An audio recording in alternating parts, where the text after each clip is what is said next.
The budget. We keep seeing the continuing resolutions, but we're not seeing the hard cuts. When will Speaker Boehner and the congressional Republicans act? Well, I think you're going to see in the next couple of weeks, Paul Ryan, the chairman of the Budget Committee, produce a very bold budget that includes entitlement reforms. It includes very significant cuts in government spending. It is a major step towards getting government under control. And I know from talking to Congressman Ryan that he is really putting together something that's very bold and very decisive. So, what about entitlements? The Medicare Trust Fund and stories that have come out over the weekend is now going to be depleted by 2024, 5 years earlier than predicted.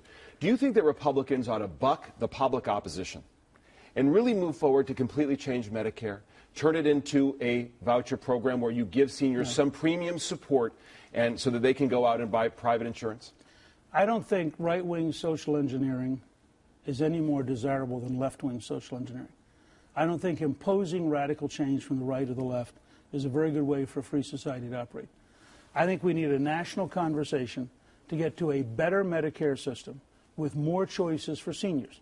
But there are specific things you can do. At the Center for Health Transformation, which I helped found, we published a book called Stop Paying the Crooks. We thought that was a clear enough, simple enough idea even for Washington. We, between Medicare and Medicaid, we pay between $70 and $120 billion a year to crooks. And IBM has agreed to help solve it. American Express has agreed to help solve it. Visa's agreed to help solve it. You can't get anybody in this town to look at it. That's almost $1 trillion over a decade. So there are things you can do to improve Medicare. But not what Paul Ryan is suggesting, which is completely changing Medicare. I think that is too big a jump. I think what you want to have is a system where people voluntarily migrate to better outcomes, better solutions, better options, not one where you suddenly impose upon you. I'm against Obamacare, which is imposing radical change, and I would be against a conservative imposing radical change.